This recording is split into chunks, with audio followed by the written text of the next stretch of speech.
Pemirsa, Wamen Pariwisata Nilo Puspa mendorong generasi muda Hindu untuk terus tingkatkan kreativitas dan kemampuan digital di tengah persaingan global yang semakin kompetitif.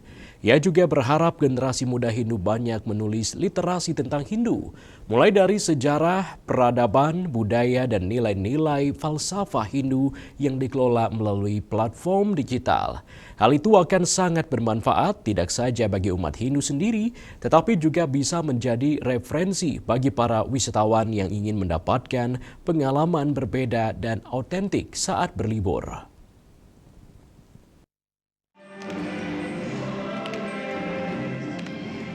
Dalam orasi ilmiahnya saat menghadiri acara Dias Natalis ke-31 dan wisudawan ke-23 Sarjana Ilmu Pendidikan Hindu serta wisudawan ke-10 Sarjana Ilmu Komunikasi Hindu Stah Dharma Nusantara Jakarta pada Minggu 12 Oktober 2025, Wakil Menteri Pariwisata Niloh Enik Ermawati atau yang lebih dikenal Niloh Puspa menyampaikan harapannya agar generasi muda Hindu mampu menunjukkan eksistensinya dan bersaing di tengah perkembangan global yang semakin kompetitif. Awalnya Nilo Puspa menjelaskan dinamika pariwisata yang berkembang, di mana pariwisata saat ini mengalami transformasi ke arah pengembangan pariwisata yang berkelanjutan dan berkualitas. Pariwisata tidak saja berbicara masalah ekonomi semata, namun bagaimana pariwisata bisa berjalan harmonis dan memberikan kesejahteraan kepada masyarakat di sekitarnya tanpa merusak tatanan kehidupan dan budaya lokal masyarakatnya. Selain transformasi dari aspek tata kelola, Nilo Puspa juga mengatakan tren wisatawan yang datang juga mengalami perubahan. Dari yang hanya sekedar berlibur, kini mulai bergeser dengan mencari hal-hal yang otentik, berbasis budaya, kearifan lokal, serta wisata religi yang juga terus meningkat. Hal itu tentunya bisa menjadi peluang bagi para mahasiswa ataupun sarjana Hindu untuk ikut berkontribusi dalam mendukung pengembangan pariwisata, khususnya pariwisata berbasis budaya, religi, dan spiritual melalui karya tulis atau literasi tentang sejarah peradaban Hindu Nusantara, akulturasi budaya, serta nilai-nilai falsafah yang terkandung dalam ajaran agama Hindu. Semua literasi itu nantinya bisa diunggah melalui platform digital. Untuk itu Nilo Puspa juga meminta agar generasi muda Hindu juga meningkatkan kecakapan dalam digitalisasi.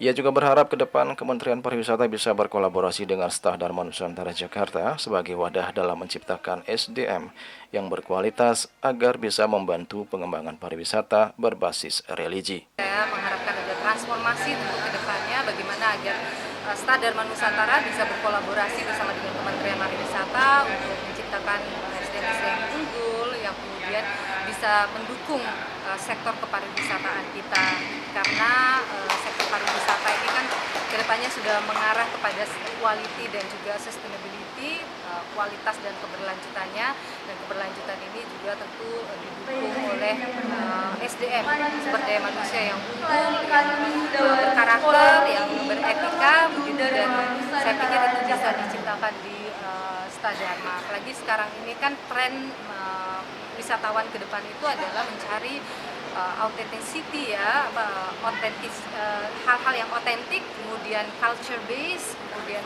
kearifan lokal. Mereka juga ingin tahu banyak, spiritual tourism itu juga meningkat. Jadi saya pikir ini adalah hal yang bisa kita lihat sama-sama untuk bisa kita kolaborasikan. Saya rasa itu ya. Sementara itu, Ketua Stah Dharma Nusantara Gusti Ayu Ketut Kurniasari menyambut baik usulan Wakil Menteri Pariwisata. Menurutnya ini merupakan tantangan sekaligus peluang untuk menjawab tantangan ke depan yang harus dihadapi generasi Hindu selanjutnya.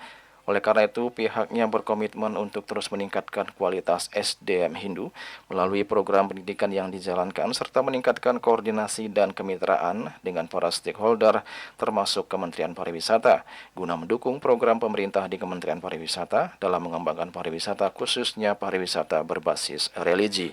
Menjadi tantangan yang luar biasa. Tentunya yang pertama yang harus kami persiapkan adalah SDM. Kami memiliki SDM anak-anak muda yang semangat, yang punya dedikasi yang bagus, punya optimisme yang luar biasa untuk mengembangkan, menyebarkan Dharma di seluruh Nusantara. Setelah itu kami akan terus berkoordinasi dengan Kementerian Pariwisata terkait dengan kelanjutan program apa yang harus kita lakukan, karena berkaitan dengan penciptaan produk digital tentu saja kita membutuhkan banyak sekali komponen-komponen yang akan terlibat.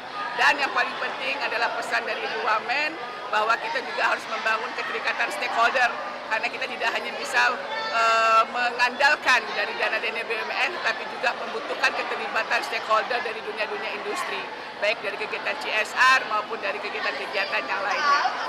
Diketahui tahun ini Stah Dharma Nusantara Jakarta berhasil meluluskan dan mewisuda sebanyak 48 sarjana, diantaranya 25 sarjana ilmu komunikasi Hindu dan 23 sarjana pendidikan Hindu. Dari 48 sarjana yang diwisuda, 9 diantaranya berhasil meraih predikat cum laude, yakni 5 dari Prodi Ilmu Komunikasi Hindu dan 4 dari program pendidikan Hindu. Juli Suwarte dan Ketut Semadias melaporkan.